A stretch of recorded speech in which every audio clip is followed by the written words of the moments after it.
Tem gente que acha que opinião é achismo. Opinião é forma de ver. Opinião é visão. E Deus tem uma forma de ver o mundo. E Deus tem uma forma de ver você. Eu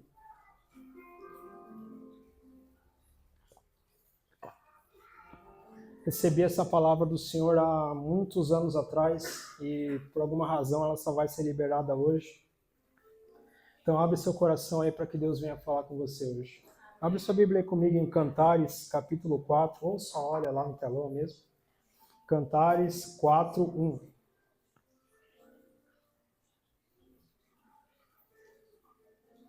Cantares, capítulo 4, versículo 1. Amém. Como você é bela, amada minha. Como você é linda. Como os seus olhos brilham de amor atrás do véu.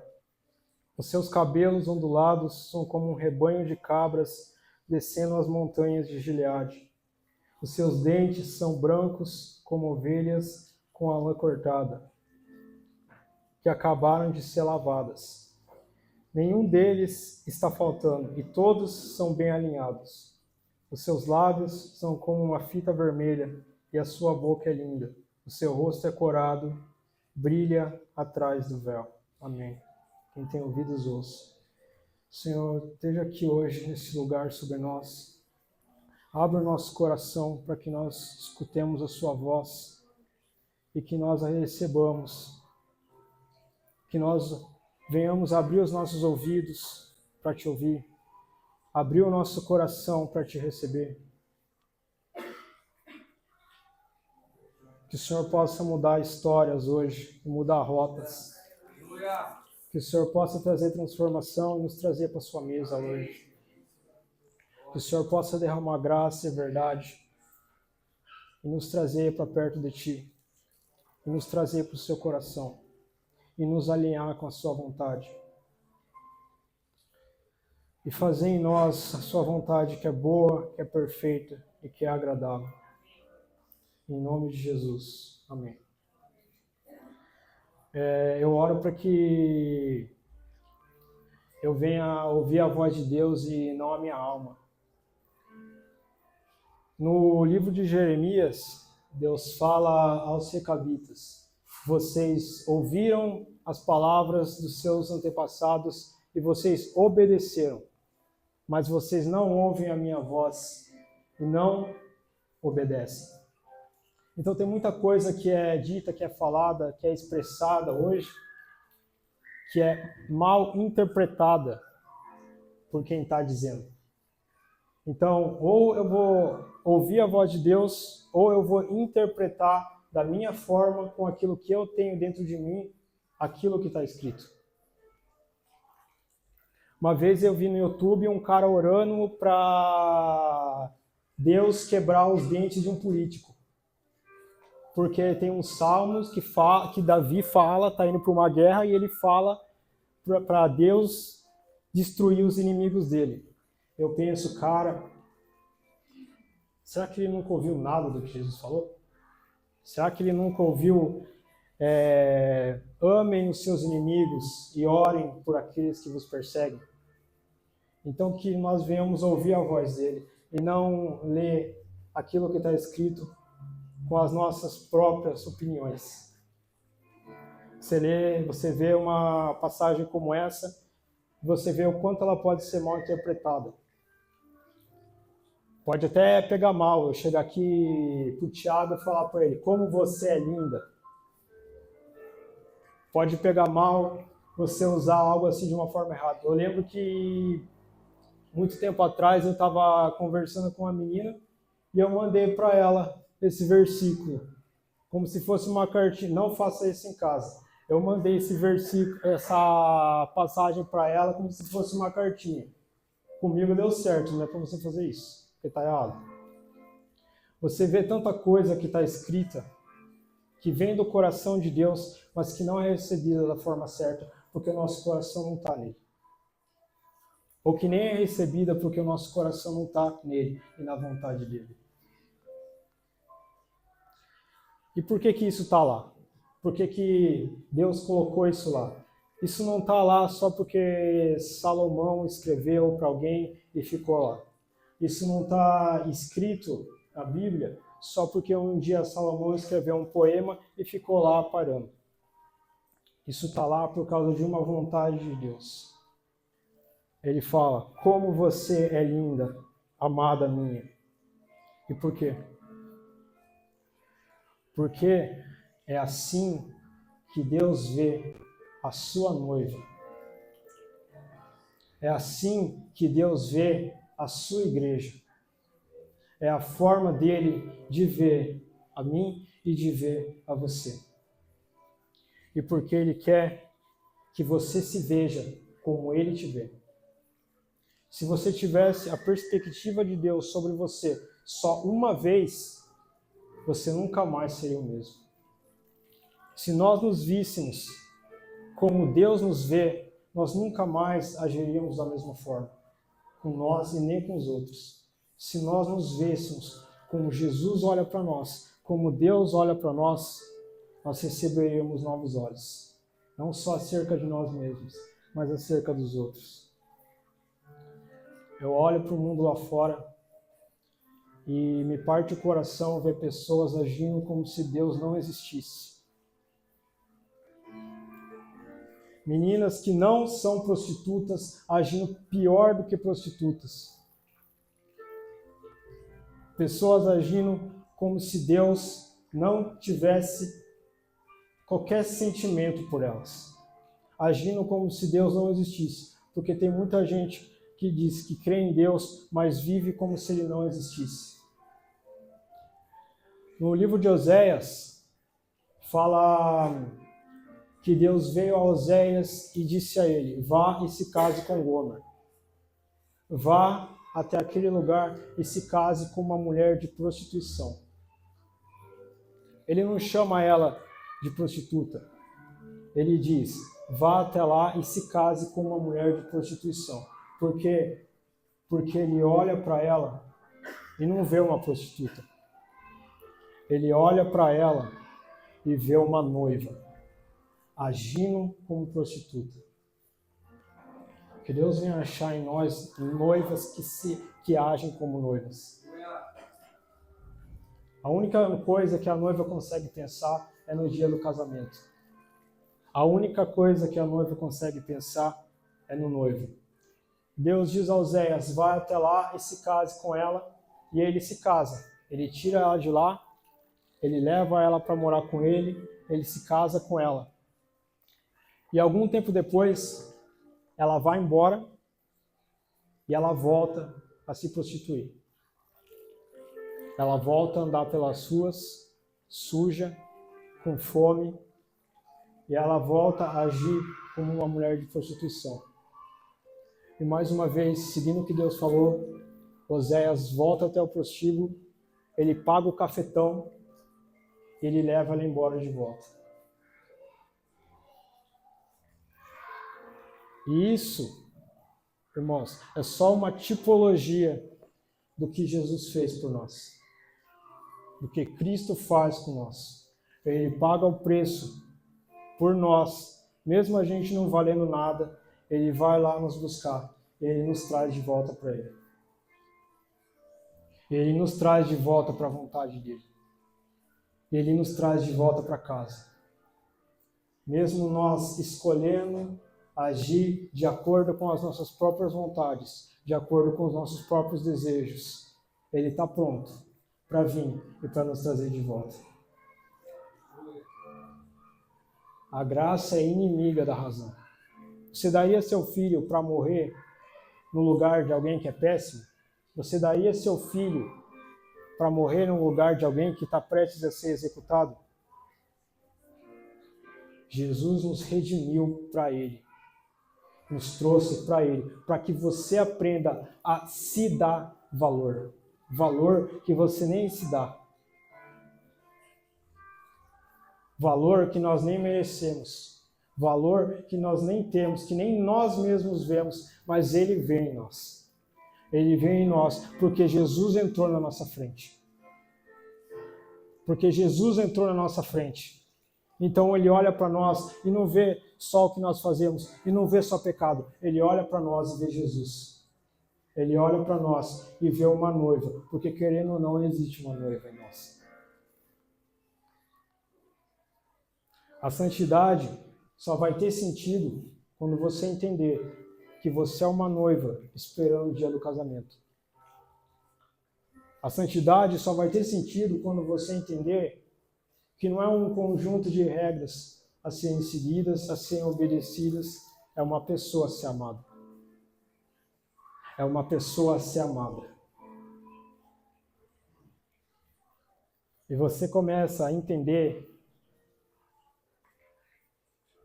que a caminhada com Cristo começa quando você entende que o quanto você é pecador e o quanto você é amado. Quando Jesus se revela aos discípulos e Pedro tem a revelação de quem Jesus é, Pedro fala: afasta-se de mim, porque eu sou pecador. E é nesse momento que você entende o quanto você é amado e o quanto você precisa dele. Porque quando você entende o quanto você é pecador, você entende o quanto você precisa. Porque um Salvador como ele passa a ser a única esperança que um pecador pode ter na terra.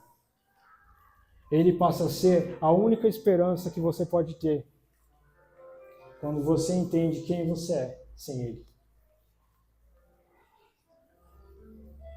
João se chamava de discípulo mais amado. E o Paulo se chamava de o pior dos pecadores.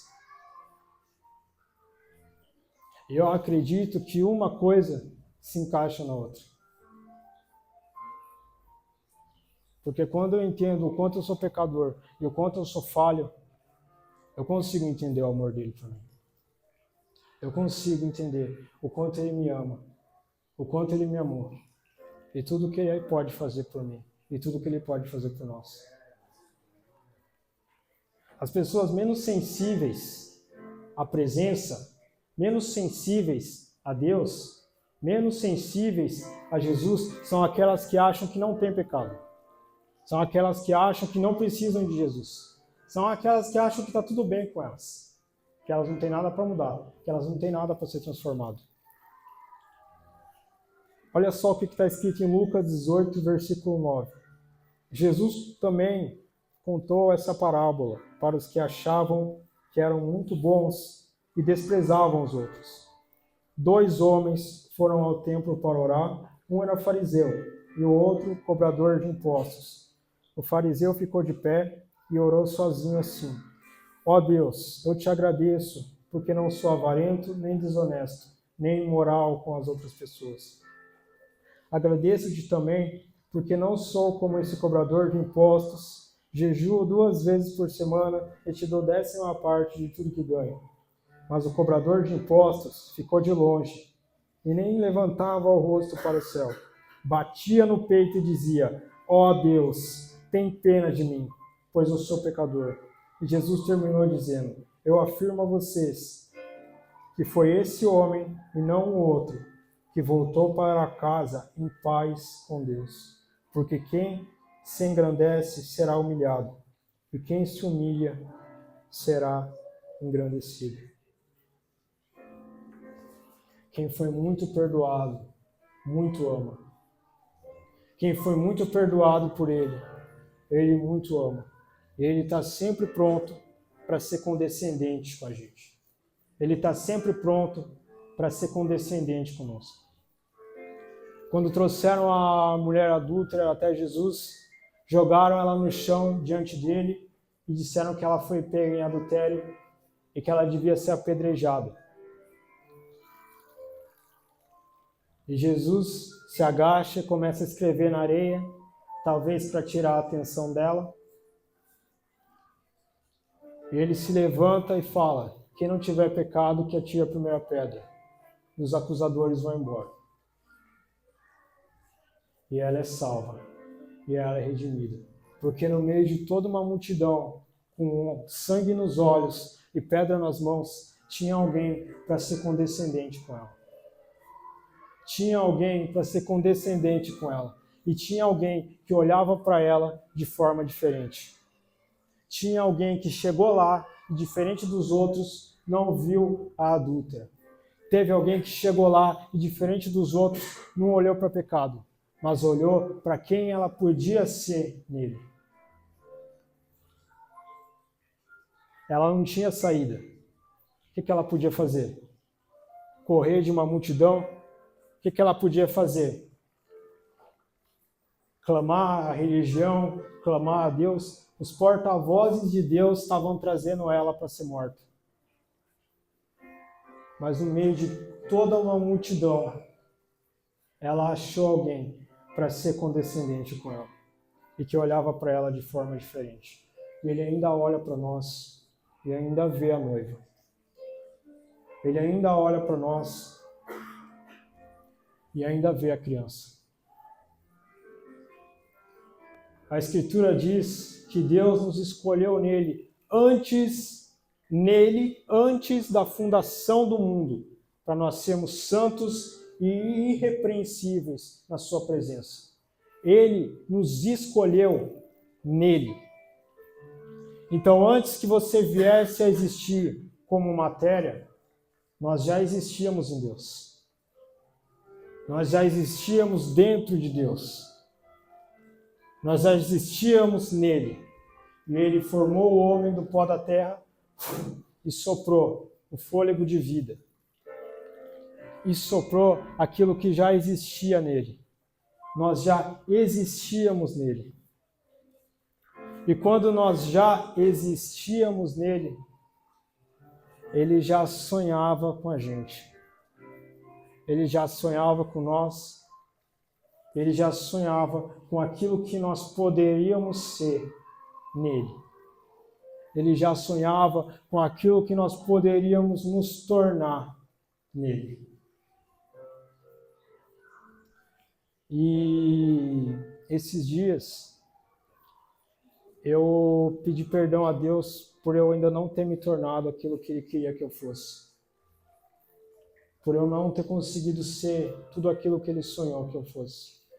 Por eu não conseguir ser quem Ele queria. Eu lembro daquilo que Spurgeon disse. Toda vez que eu penso no cristão que eu devia ser, eu tenho vergonha desse que eu sou. Porque eu ainda não sou dependente. Quando ele fala sobre criança, ele fala disso, de dependência. É por isso que ele fala: a menos que vocês se tornem como crianças, de forma alguma entrarão no meu reino. Porque existe uma criança que somos nós nele. Existe uma criança que nasceu nele desde a fundação do mundo para ser algo na presença dele. Existe nele uma criança que somos nós, a qual ele quer que nós nos tornemos na presença dele. Isso acontece quando você entende a dependência que você tem dele, ou que você precisa ter dele. Eu tenho que estar nele, do jeito que eu estava quando eu era essa criança que existia nele. Totalmente dependente dele. Não dependente de ninguém, não dependente de algo ou de alguém, mas dependente dele. Quando o homem se firma na sua própria força, quando o homem se firma na sua própria vontade, na sua própria força, você pode esperar a sua queda. Você pode esperar que ele vai cair. No livro de Gálatas, Paulo fala aos Gálatas: ó Gálatas insensatos, quem vos enfeitiçou? Vocês enlouqueceram. Vocês começaram a sua caminhada pelo Espírito de Deus e agora vocês querem terminar pela sua própria força? Vocês começaram com a força de Deus e agora vocês querem terminar por vocês mesmos? pela força que vocês têm, você vai ficar em paz quando você aprender a descansar nele. Você vai ficar em paz quando você aprender que você pode descansar nele e não na sua força, e não na sua vontade. Você não vai ficar em paz quando você conseguir o que você quer. Porque quando você conseguir o que você quer, você vai querer outra coisa. E quando você conseguir a outra coisa que você quer, você vai querer outra coisa. E você vai viver nessa linha entre a ânsia de ter e o tédio de possuir. Porque quando você consegue o que você quer, você não está bem. Quando você consegue o que você tanto desejou, o que você tanto almejou, você ainda não está bem. Que sucesso é esse que te dá insatisfação? Que prazer é esse que te dá tanta culpa? Que prazer é esse que tira de você o privilégio de estar com quem te ama? Que prazer é esse que tira você de Deus? Quando você aprender a descansar nele, você vai dormir na tempestade. Porque Jesus dormiu na tempestade. Os discípulos olharam para ele e falaram: Mestre, não te importa que morramos? Faz alguma coisa. Imagina que você está no avião e o avião está caindo e o Superman está nesse avião. Só que você olha para ele e ele está dormindo. Ele está lá de roupa azul, de capa vermelha, ele sabe voar, ele tem super força, o avião está caindo, mas você olha para ele e ele está dormindo. Eles estão quase morrendo, eles estão achando que vão morrer, e eles olham para Jesus e Jesus está dormindo. Tem vezes que você está em meio à tempestade e você olha para Jesus e vê e parece que ele está dormindo.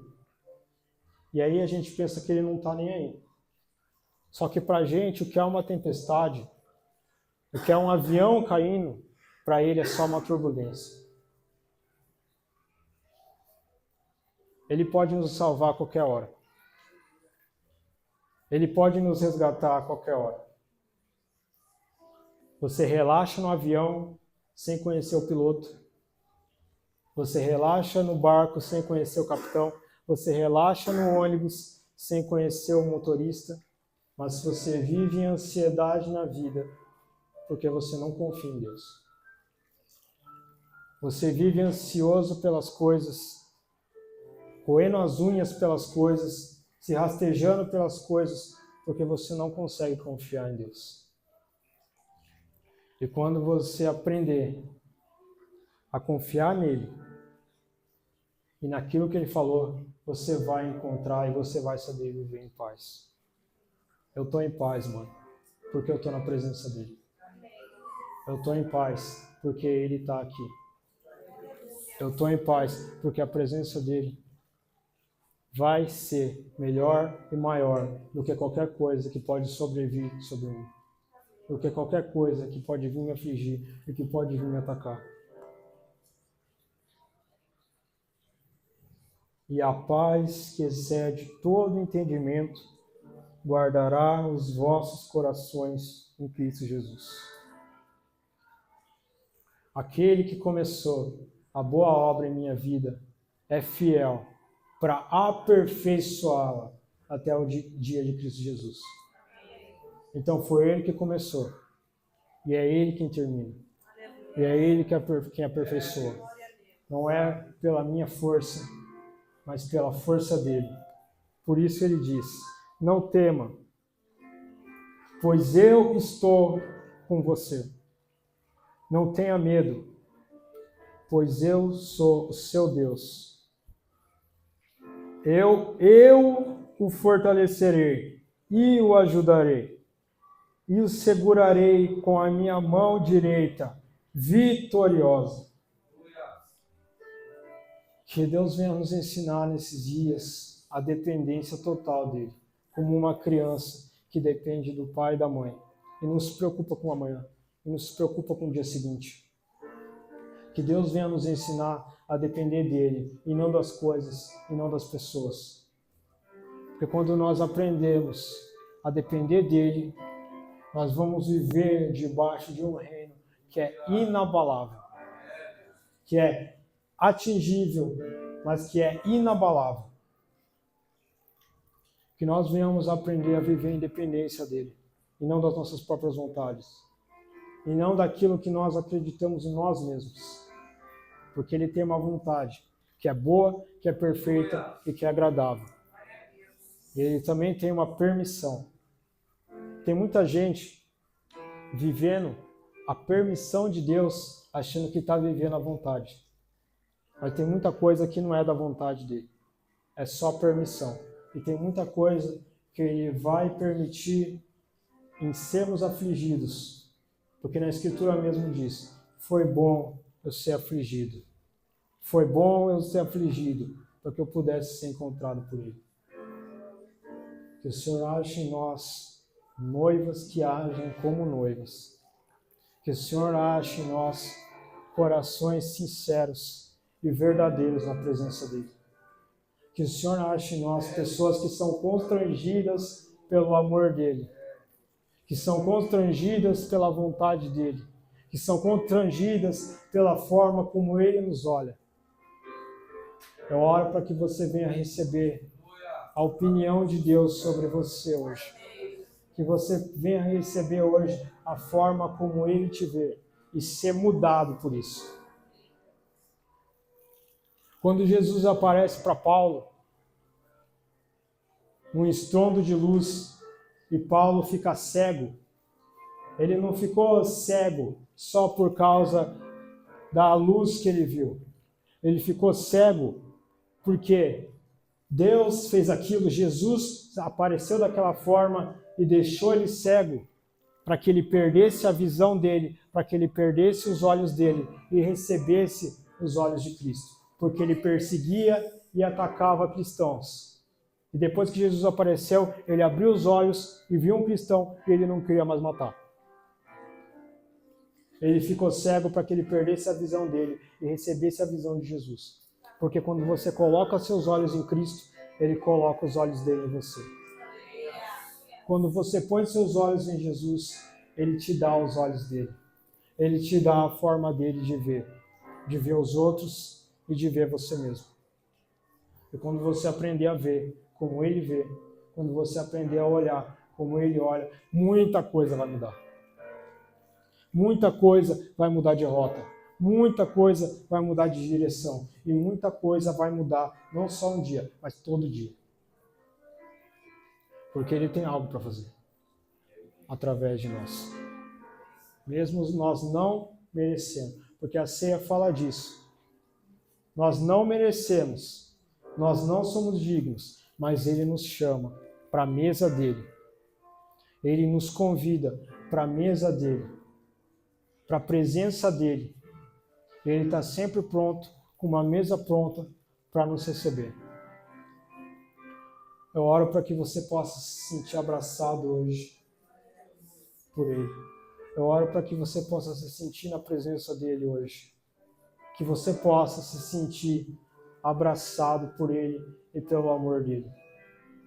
Porque quando você se sentir verdadeiramente abraçado, você não vai conseguir permanecer da mesma forma. Porque quando nós nos lembramos de todos os homens que viram a Deus, que estiveram com Deus, nenhum deles permaneceu do mesmo jeito. Nenhum deles permaneceu da mesma forma. E nós também não vamos permanecer. E nós também não vamos permanecer do jeito que nós estamos. Quando nós vimos ele, quando nós vimos quem ele é, quando nós recebemos opinião de Deus sobre nós. Quando nós entendemos o quanto ele nos ama, de onde ele nos tirou e para quê? Porque ele nos tirou de um lugar para algo. E mesmo que nós voltemos, ele vai lá, que nem Oséias, para nos buscar, para nos trazer de volta, para nos trazer para a mesa dele. Se coloca de pé aí onde você está. Vamos fazer parte da mesa dele hoje. Vamos fazer parte da comunhão dele hoje. Vamos fazer parte daquilo que ele tem para nós. Vamos voltar a ser a criança dos olhos dele, a criança que já existia nele. Abraça-nos nessa noite, Jesus. Nos traz para ti, Deus.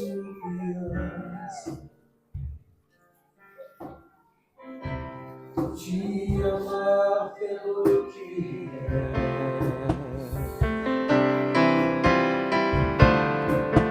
voltar à inocência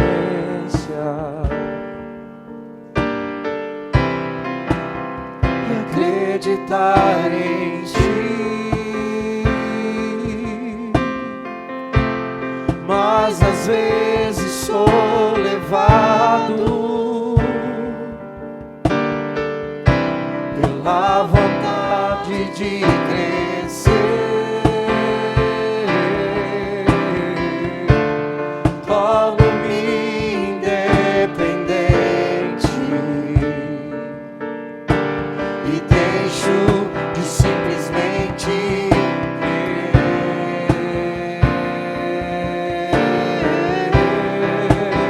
Não posso viver longe do teu amor, Senhor.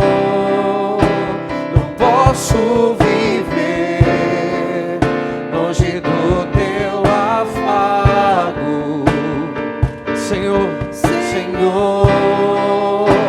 Não posso viver longe do teu abraço, Senhor.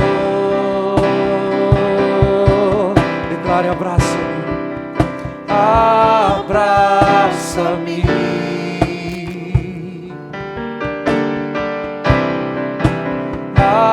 abraça-me,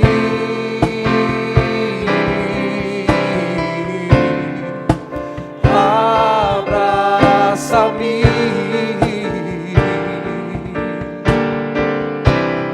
com seus braços de amor.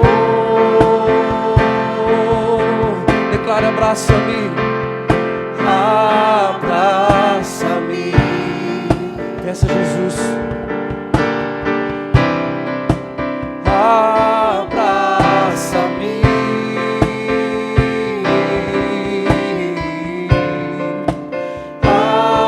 abraça-me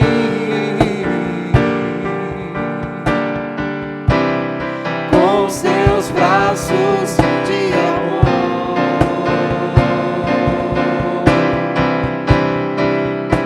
Não posso viver, declare isso, longe do teu amor, Senhor. Senhor, não posso viver longe do teu afago, longe do teu afago, Senhor. Senhor, não posso viver longe do teu abraço, Senhor. Não posso viver longe do teu amor, Senhor. Não posso viver longe do teu afago, Senhor. Não posso viver longe do teu abraço, Senhor. Abraça-me, abraça-me. Cante isso para Jesus. Abraça-me, Senhor. Abraça-me,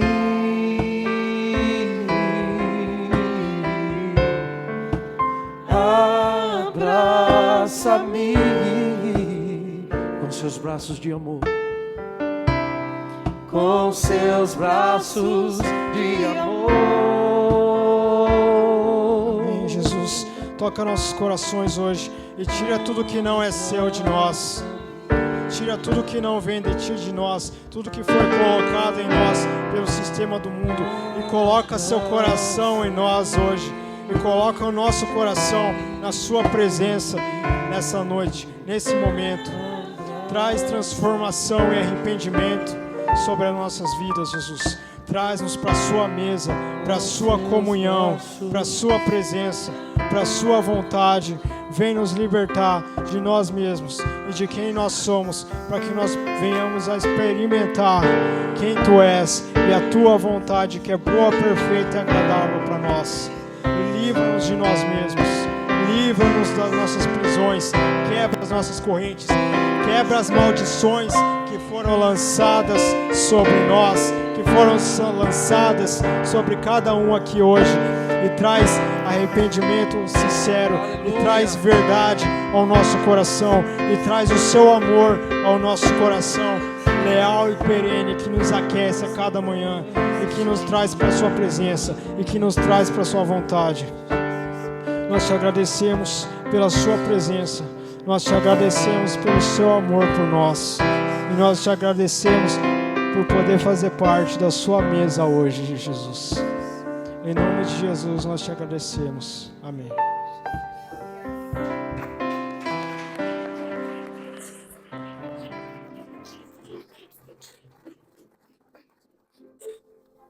Vamos passar pelo momento da ceia, para sermos participantes dessa do Senhor, amém? Amém. Para nós participarmos dessa mesa, a gente precisa simplesmente entender. Entender o que Jesus fez, entender por que nós estamos aqui, para onde vamos e por que vamos.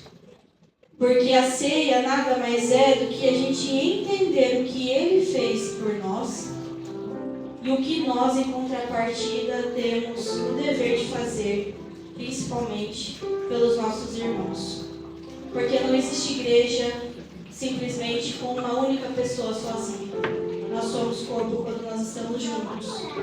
E é neste momento que nós vamos parar um pouco para refletir e entender tudo isso que o Senhor fez por nós e para nós. E para que nós tenhamos um texto base e acompanhar a palavra do Senhor, porque ninguém aqui está falando coisas de si mesmo. Ninguém aqui está inventando uma história para você ficar comovido, para você chorar, ficar emocionado. Mas estamos diante de uma palavra poderosa. E foi essa palavra que deu vida a todas essas coisas. E é através dela que nós vamos ministrar aqui, nesse momento, a mesa do Senhor. Amém? Peço que abram 1 Coríntios, capítulo 11, versículo 17. Um pouco antes. Apesar de tudo, não vos elogiarei quanto à instrução que passo a vos dar agora, porquanto as vossas reuniões produzem mal e não bem. Em primeiro lugar, porque ouço dizer que há divisões entre vós, quando vos reunis como igreja, e até certo ponto acredito que isso esteja ocorrendo. Todavia, se faz necessário que haja divergências entre vós, para que os aprovados se tornem conhecidos em vosso meio. Pois quando vos reunis como igreja, não é para comer a ceia do Senhor. Irmãos, uma aspas.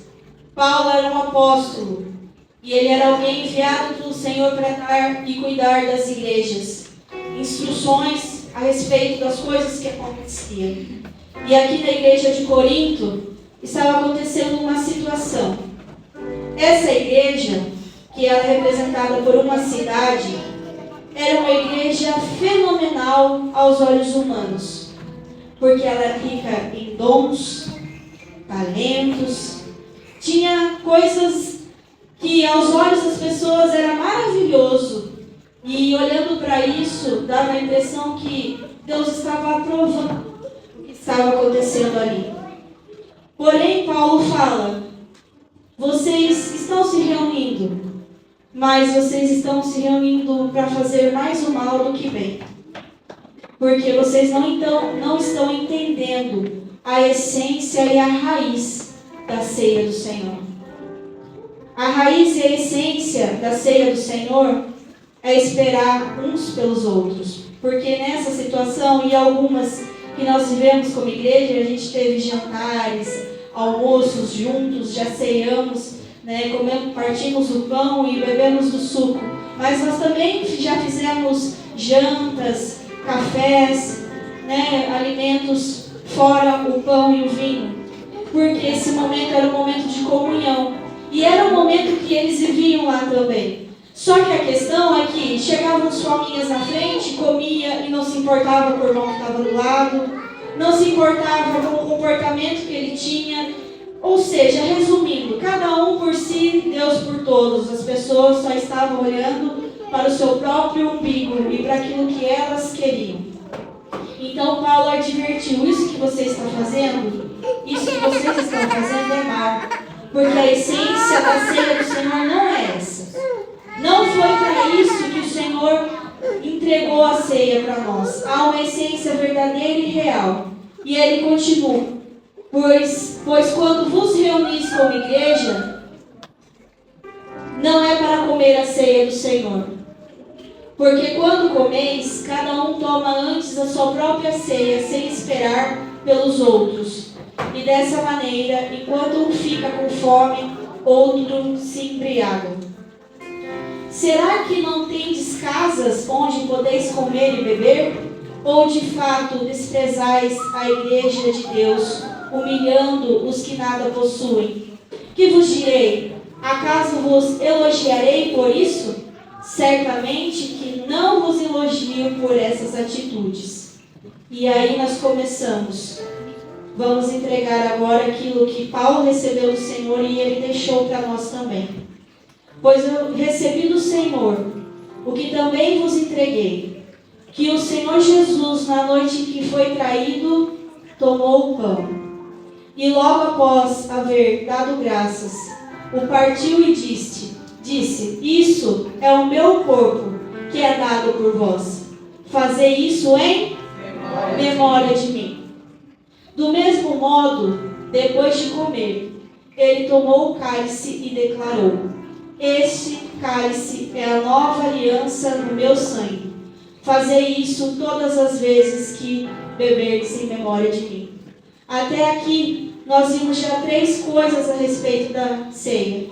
Uma ordenança do Senhor, que nós devemos fazer isso. Nós devemos fazer. Ele não está nos dando uma condição. Se você quiser, faça. Ou se você estiver bem. Ou se tudo estiver tranquilo, você faz. Não. Fazer. Isso é uma ordenança para nós como igreja.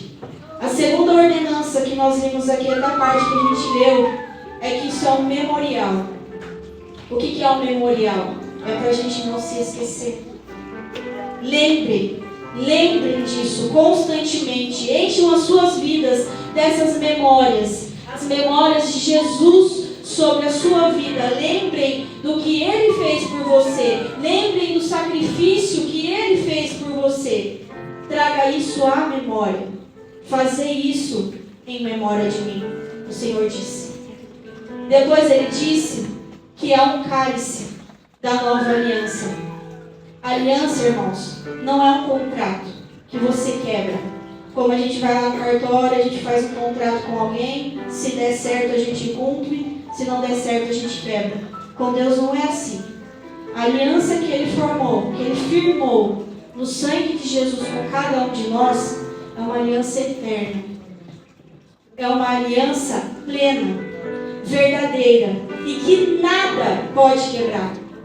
Então nós vimos que há uma ordenança, um memorial e uma aliança que o Senhor fez conosco.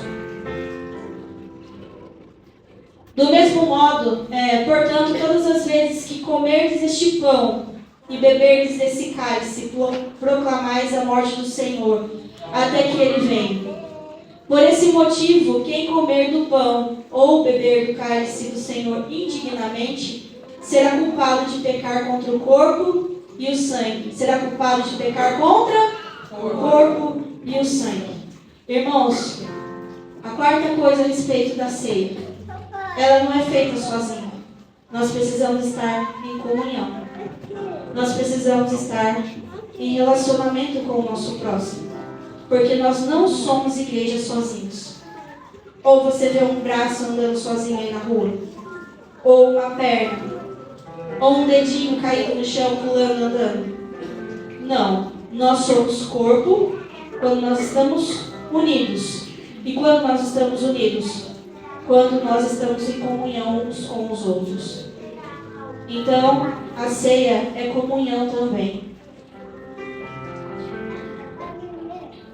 Examine, repitam, examine. Pois cada um a si próprio. Então, é alguém que vai estar aqui acusando você, que você pode ou não fazer? Sou eu que vou ditar a regra, não beba, não coma, não faça? Não.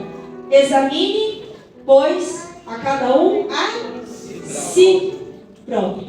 Se analise. Faça um autoexame. Sabe para que serve um autoexame? Para conserto. Olhe para dentro de si. Pense. Eu tenho sido um com o meu irmão? Eu tenho sido um com Deus?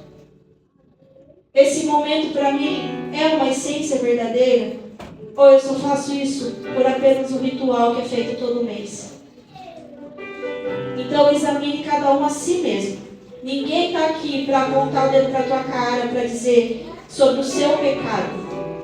Porque quando fala de tomar do cálice do Senhor indignamente, não está falando do pecado. Quem aqui não peca? Levanta a mão. Todo mundo aqui peca? Sim. Então, quando a gente lê esse contexto de nós não tomarmos indignamente, é você tomar sem você entender o que você está fazendo. Por isso ele enfatiza: examine-se, pois, cada um a si próprio. E dessa maneira, coma do pão e beba do cálice. Continua. Pois quem come e bebe sem ter consciência do corpo do Senhor, come e bebe para a sua própria condenação. Aqui mais um ponto sobre a ceia. A ceia traz consequências para nós. Ela pode ser tanto algo de bênção para nós, como de maldição. Então, nesse momento de autoexame, o Senhor não está dizendo para você que você vai se tornar um super-homem, uma super-mulher, que nunca mais você vai pecar, que nunca mais vai acontecer nada de errado na sua vida. Não é isso. É para você fazer um autoexame sobre aquilo que Deus fez por você. E o que Jesus significa para você.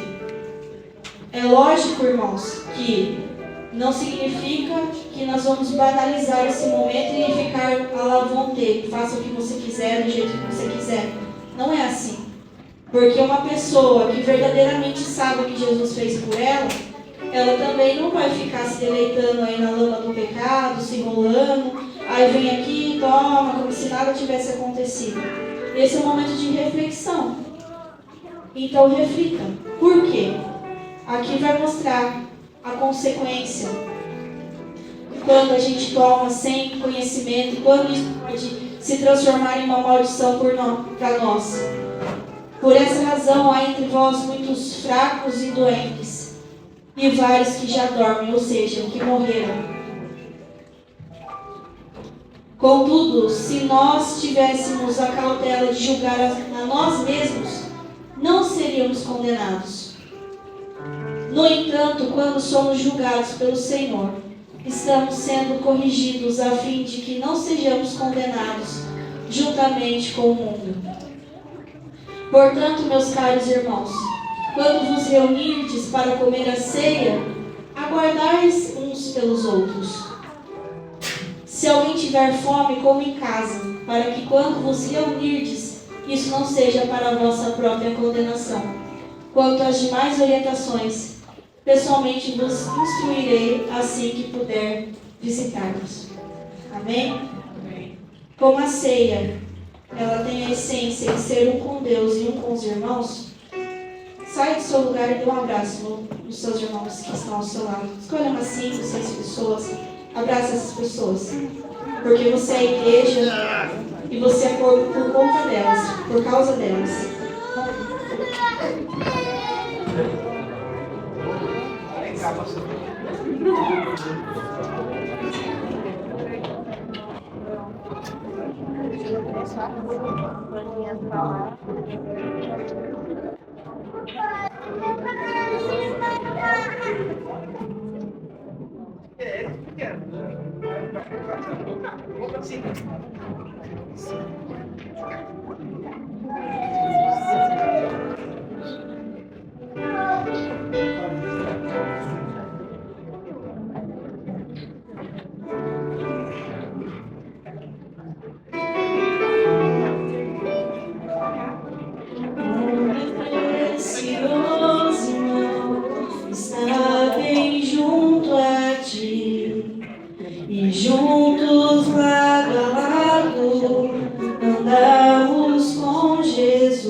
Sua vida trouxe a nós a aliança do Senhor.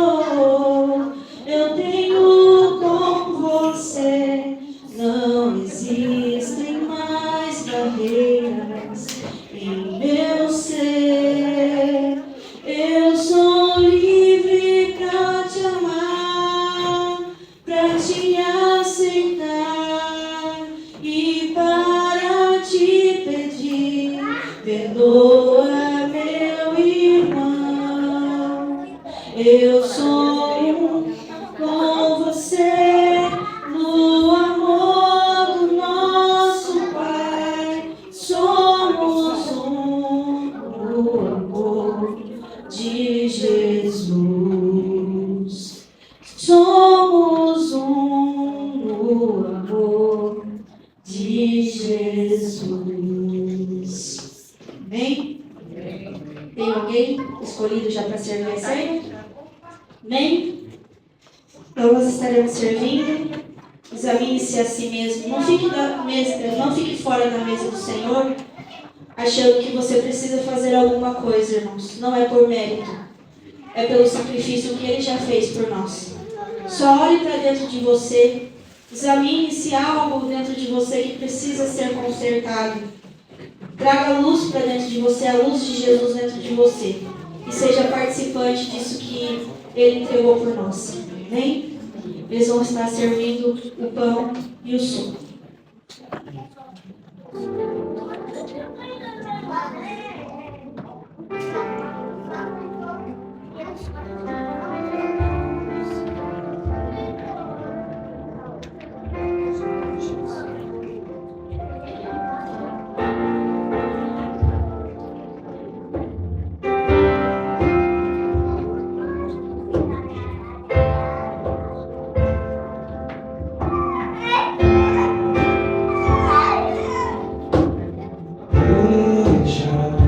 Vida está tão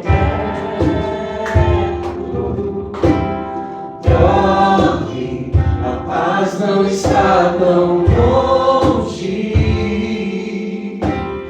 Cadê a sombra que nos seguia? Quebrou o cristal do nosso orgulho, roxo.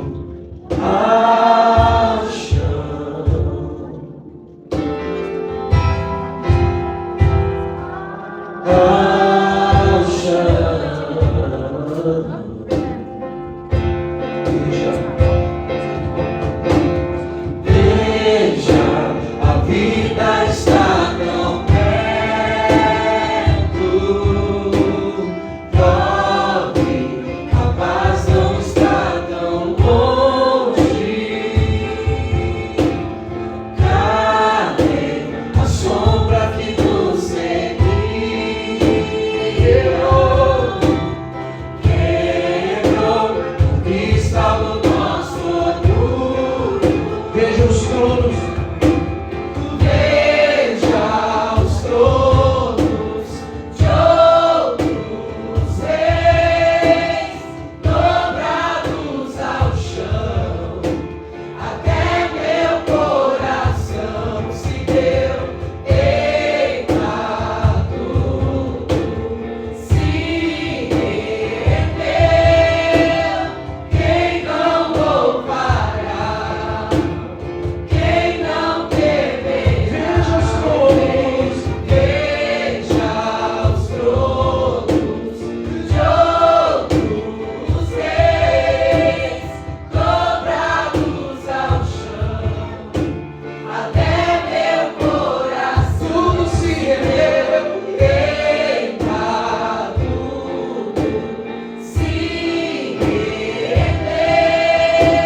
tomou o pão.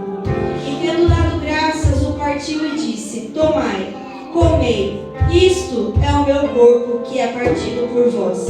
Fazei isso em memória de mim.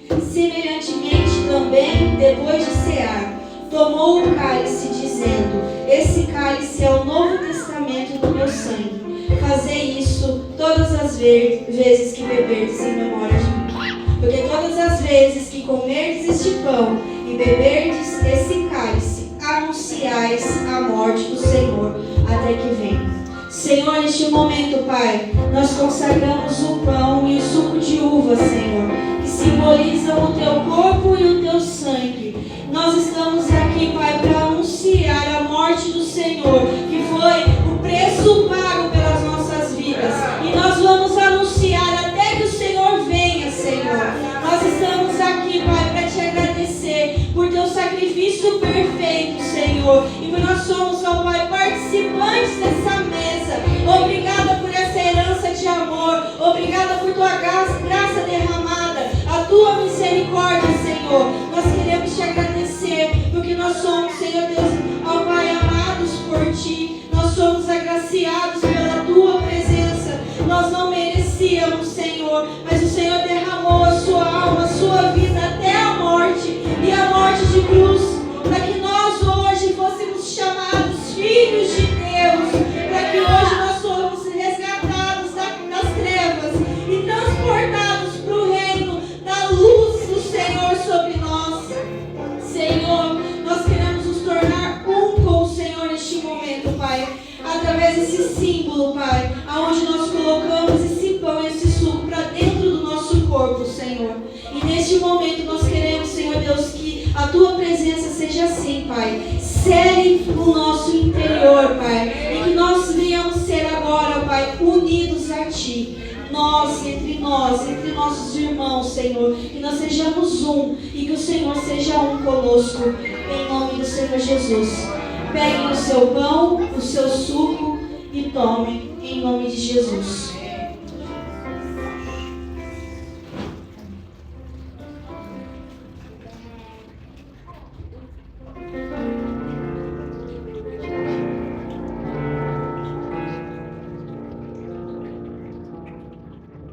Glória a Deus. Obrigada, Jesus. Nós queremos Te glorificar. Nós queremos louvar o Teu nome. Nós queremos render graças a Ti, Jesus. Obrigada, Jesus. Obrigada. Nós não merecíamos. Obrigada, Jesus, pela Tua morte naquela cruz. Obrigada pelo Teu amor, Senhor. Obrigada, Jesus, por nos resgatar. Obrigada, Deus, por oferecer um bom preço pelas nossas vidas. Obrigada, Jesus. E nós queremos, Senhor, louvar o Teu nome, Senhor. Nós queremos engrandecer, porque nós sabemos que Tu estás aqui, Senhor. E o Senhor habita no meio dos louvores. E por isso nós vamos cantar uma canção ao Senhor. Aleluia.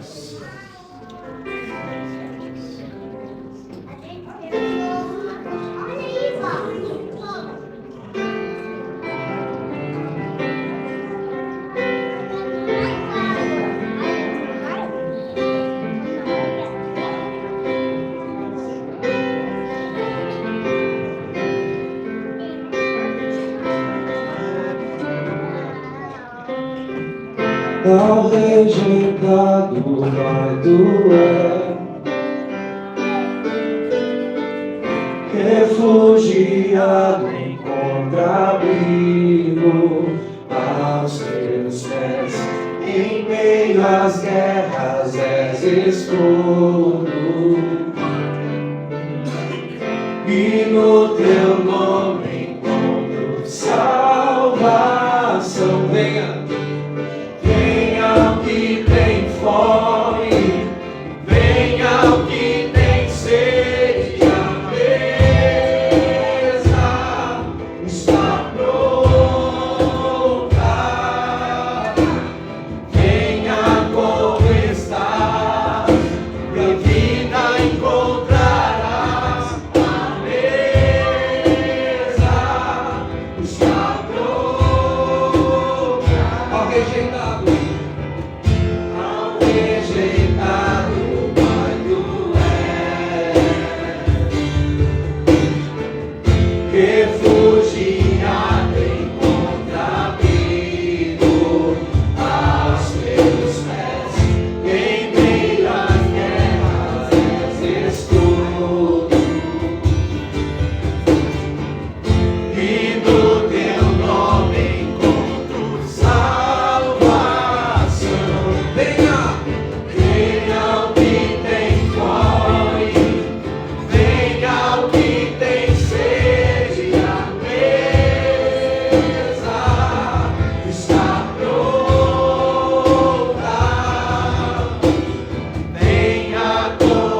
sobre os seus olhos.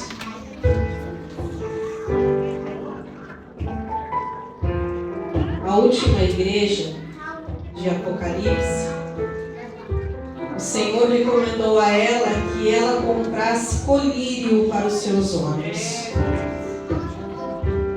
para que ela pudesse ver, porque ela pensava que via, mas ela era cega. Muitos de nós estamos como a igreja de Laodiceia. Você pensa que você vê. Talvez você entrou nesse lugar com seu coração ferido. Talvez você entrou aqui entristecido. Talvez você entrou nesse lugar com dores físicas. Talvez você entrou aqui doente. Mas hoje o Senhor ministrou ao meu coração que a nossa doença não está no nosso corpo.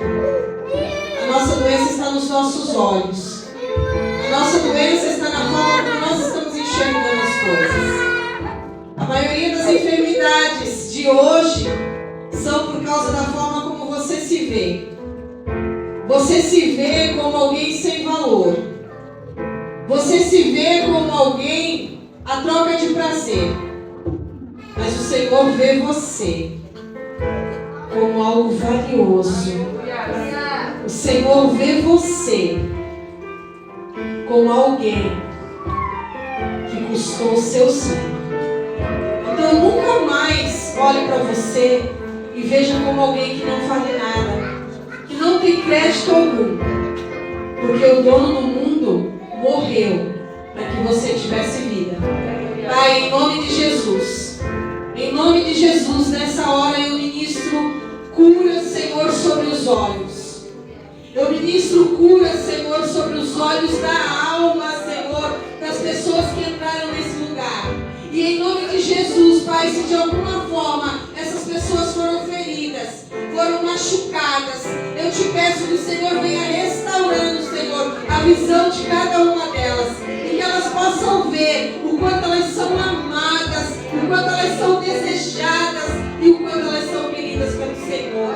Pai, eu profetizo em